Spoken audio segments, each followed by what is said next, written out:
Hello everyone, good morning. তোমাদের সকলকে স্বাগত মনিকা ডেলি ব্লগে।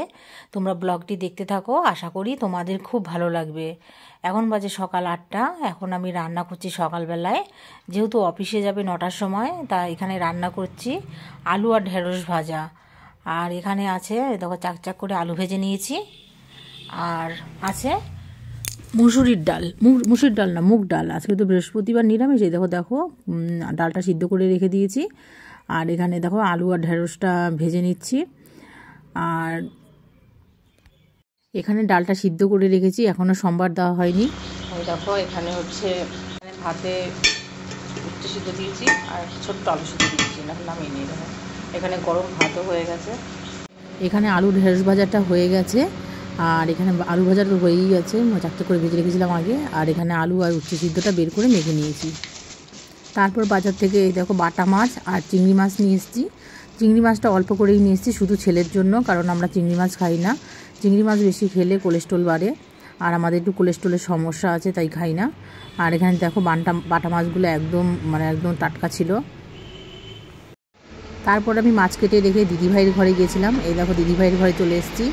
দিদিভাইয়ের ঘরে মাছের অ্যাকোরিয়ামটা এখনও পুরো তৈরি হয়নি, বলতে মাছ ছাড়েনি, কারণ এই যে ভেতরে যে গাছগুলো লাগানো হয়েছে না, এগুলো আর কি মাছ ছাড়লে বাজার করে নিয়ে এসেছি। এখানে কাঁচকলা আছে, টমেটো, ঢেঁড়স, পটল, পেঁয়াজ, আলু। আর এখানে দেখো, এখানে একটা কলমি শাক নিয়ে এসেছি। আর ওখানে বিউলির ডাল আছে, একটা চা পাতার প্যাকেট আছে, আর ওখানে কাঁচা লঙ্কা। চলো এই সবজিগুলো এখন নামিয়ে নিই।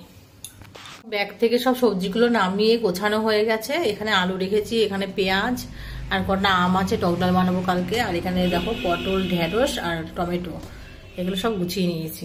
আর এখানে কুমড়োটা ফ্রিজে রেখে দেবো, নয় নষ্ট হয়ে যাবে। আর এখানে কলমি শাকগুলো ভালো করে বেছে নেবো। আর এখানে কাঁচা লঙ্কার বটাগুলো সব ছাড়িয়ে নিয়েছি। এই দেখো সকাল বাজে এখন 11টা। কেমন মেঘ করেছে, এখনই বৃষ্টি নামবে।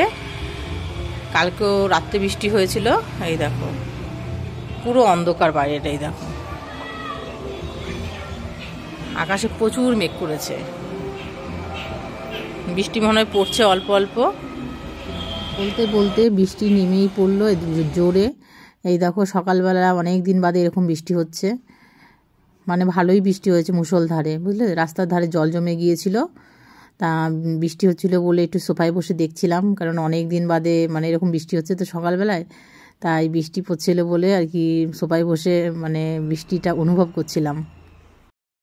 তারপরে আবার রান্নাঘরে চলে গেলাম। মাছ নিয়েছিলাম, সেই মাছগুলো ধোয়া হয়নি, তাই জন্য মাছগুলো এখন ধুয়ে নিচ্ছি ভালো করে। কয়েকটা পুঁটি মাছও ছিল, তা বেসিংয়ে এক গাদা বাসনও পড়ে রয়েছে। এই বাসনগুলো সরিয়ে মাছগুলো ধুতে হবে, নাহলে মাছ ধোয়া জলগুলো বাসনের মধ্যে ফেলা যাবে না।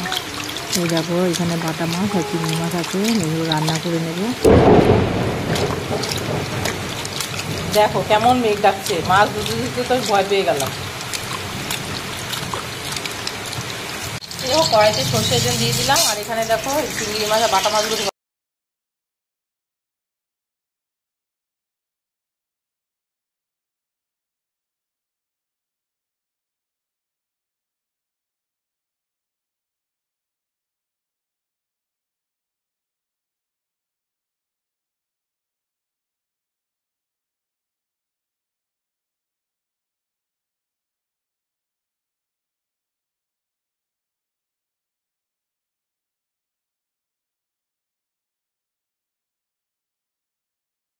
রান্না করতে করতে আবার বারান্দায় চলে আসলাম, দেখলাম বৃষ্টি হয়েই যাচ্ছে, থামছে না।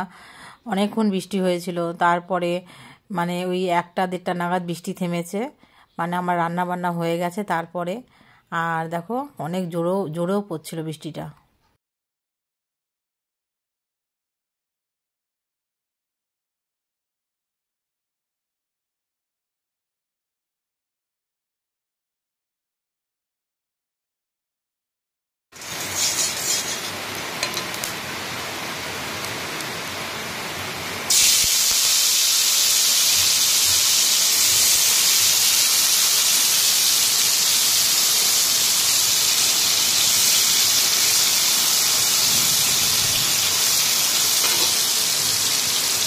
এখানে দেখো চিংড়ি মাছের মালাইকারিটা বসিয়ে দিয়েছি। সবসময় তো নারকেলের দুধ দিয়ে মালাইকারি তৈরি করা যায় না, কারণ নারকেল পাওয়া যায় না। আমি রেডিমেডভাবে এইভাবে রান্না করি, খেতে ভীষণ টেস্ট হয়। তাই এখানে ওই একটা টমেটো ঘষে নিয়েছি আর একটা পেঁয়াজ ঘষে নিয়েছি। তারপরে মানে ওই গোটা গরম মশলা মানে ফোড়নে দিয়ে মানে এইভাবে রান্না করি।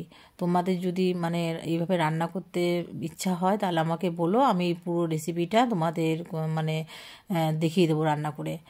আর মানে খেতে সত্যি খুব টেস্ট হয়, মানে মালাইকারির মতোই টেস্ট হয়। আর এখানে দেখো আমার চিংড়ি মাছের মালাইকারিটা রান্না করা হয়ে গেছে। আর দেখতে কেমন হয়েছে অবশ্যই কমেন্ট করে জানাবে। এখানে কতগুলো আম কেটে নিয়েছি, টক ডাল বানাবো আর বাটা মাছের ঝাল বানাবো।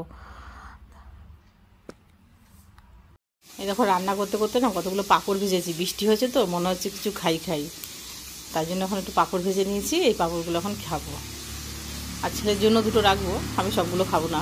এই দেখো তারপরে আবার রান্না করতে চলে আসলাম। বাটা মাছটা বাকি ছিল, এই দেখো মাছটা উল্টাতে পারছিলাম না, উল্টাতে গিয়ে মানে কেমন হয়ে গেল। যাই হোক মাছগুলো সব ভেজে নিচ্ছি, তারপরে রান্না করবো বাটা মাছের ঝাল সর্ষে বাটা দিয়ে।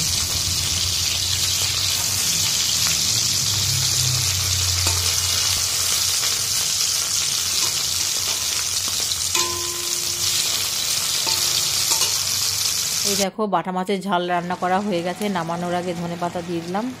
আর খেতে মানে এত টেস্টি হয়েছিল। আর মাছগুলো না, বাটা মাছ সবসময় ছোটোই ভালো, বড় মাছগুলোতে কাটা হয় অতটা টেস্ট লাগে না, ছোটো মাছগুলো ভীষণ টেস্ট খেতে। এই দেখো এটা হচ্ছে তারকেশ্বরে গেছিলো আমার দিদিভাই, তো সেখানে গিয়ে আমার ছেলে আর ছেলের বাবার নামে পুজো দিয়েছিল, তা সেই ঠাকুরেরই প্রসাদ। এই দেখো চলো নামাই ঠাকুরের প্রসাদটা।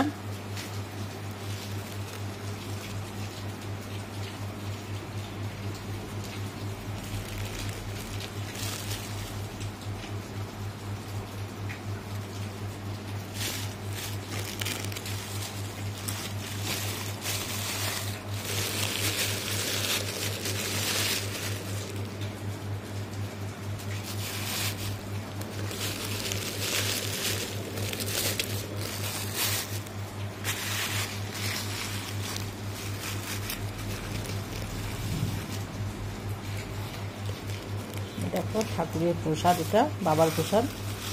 এখানে বাবার ফুল,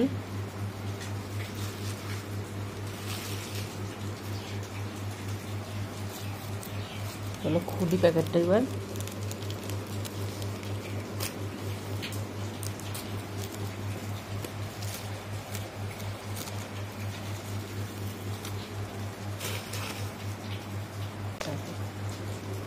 দেখেছ, এক হাঁড়ি ঠাকুরের প্রসাদ। তারপরে দেখি বিকেল 4টের সময়, মানে বৃষ্টি থেমে যাওয়ার অনেকটা পরে, রাস্তা দিয়ে সবাই মানে জল সইতে যাচ্ছিল, কারো হয়তো বিয়ে ছিল।